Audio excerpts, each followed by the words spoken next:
Hi and welcome back.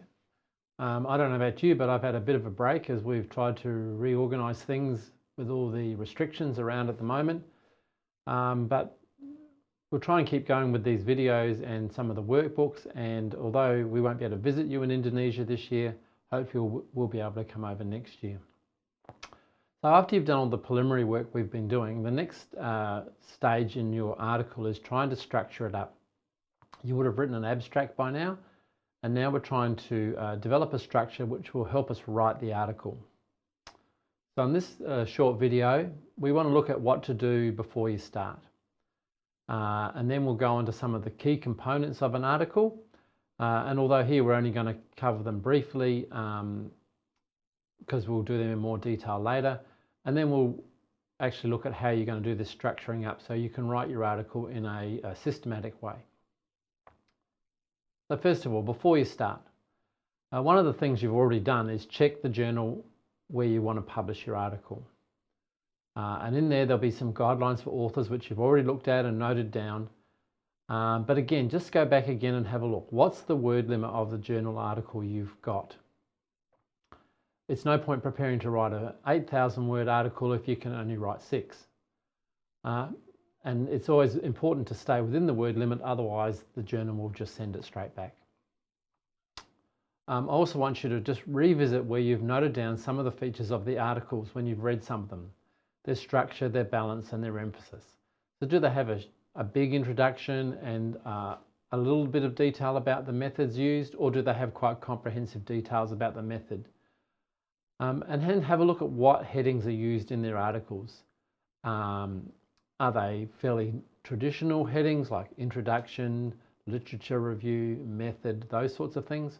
Or do sometimes they let you use headings which are a bit more related to the topic or conceptual? So it might, instead of saying lit review, it might say, what do we know about such and such, or something like that. Have a look and that will give you a guide to the sort of headings you want to use in your article as well. When in doubt, you can often use the traditional ones, and then when you go along later, you might want to change the headings because we're going to draft these up quite a few times before we submit. So the other thing to do before you start is in the last session, you would have written your abstract.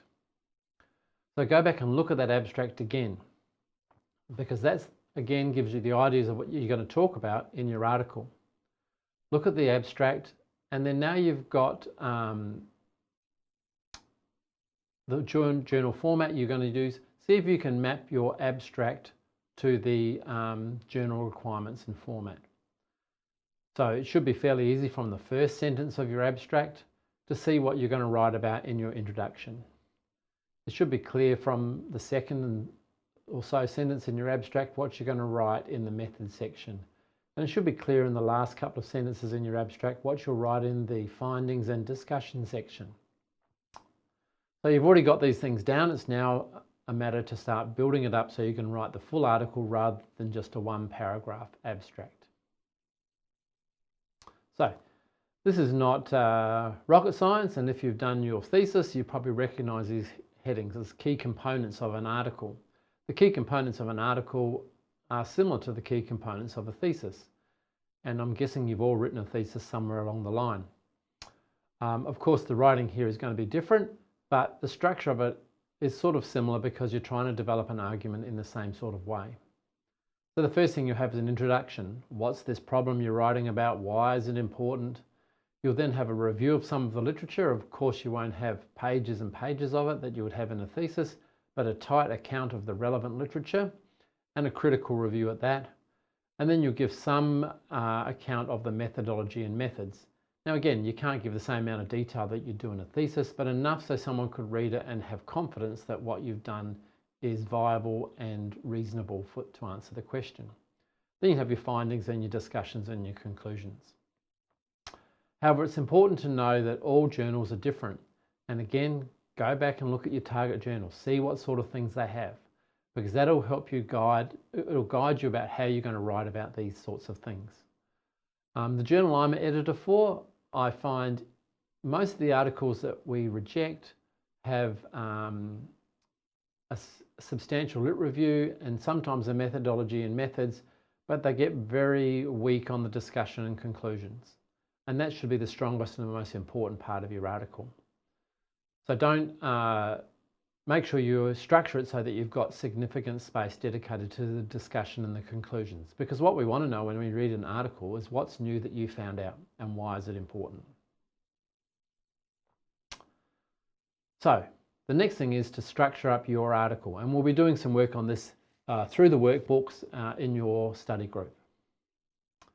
The first thing I would do is when I'm writing an article, the first thing I do is write down some section headings. Now for me, sometimes I start with that introduction, lit review, those sorts of titles, but then I put some notes underneath it. What are the headings I need? Do I need some other ones within that, or do I need some subheadings within those? I don't always have the heading literature review or something like that. I might call it background literature, or I might call it something else related to the topic. So it might say affect in maths education or something like that, or previous research. But just see what your article says. But get some headings, and then under that try and find some subheadings that emerge from your topic, which you may have captured in your abstract, and you would have thought about this for a long time before already anyway. The third thing I would do next is think about how many words will I use for each section. And this helps you when you come to write to know how much to write. So again, I would go back to the original journal, see what sort of space they dedicate to things. In their lit review chapters, in their lit review section, is it just a page or something in the articles that they publish? Or do they have quite an extensive section on the previous literature? That will tell you if your article only has, say, 6,000 words and it has a very short section on the literature review, then maybe you're only going to write a page on that, or about 300 or 500 words. So you've got to keep it balanced. It's really easy to spend a lot of words on the lit review and the introduction and the methods and the methodology, and then have nothing left at the end. So I try and write how many words as a guide I'm going to use for each section at this point.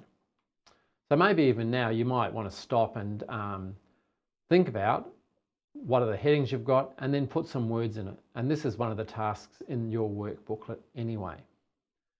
This is the key step to getting your article written, because now it gives you a framework which you can write into. So when you come to write, you don't have to think about the whole article from beginning to end. You can just think about small parts. Now, these are loose guidelines. I say this again, just to repeat, I've said it several times, journals are all different. But your introduction should be about 10–15% of the article. So often it's only a couple of paragraphs. But what we want to know is, what's this issue you're writing about and why is it important? Why do we need to read this article? Some people only read the introduction and then they decide not to read the rest. Your lit review is usually about 20%, and again, a lot of the articles I get that we don't publish in our journal has literature reviews which are up to 50%. So a journal article, we want to know what you found out. We don't want to have a summary of the previous literature, and we'll talk a bit about lit reviews in a later video. And then methods and methodology, 15–20%. So in this section, you've got to give a clear account of what happened, but not a blow-by-blow detail. For example, usually here you don't have to give full details of the ethics application. We assume that if it's published, you must have got ethics approval. It's not enough to say you did interviews, but you don't need to give 3 paragraphs describing how you did the interviews, where you did them, where you were sitting, all those sorts of details. So be concise, but about 15–20%, enough to give us confidence that this is a legitimate study and the findings can be trusted. And then the findings, about 25%, because remember, what we're interested in is what you found out. And then importantly, the discussions and inclusions. You found something out. Why is this important?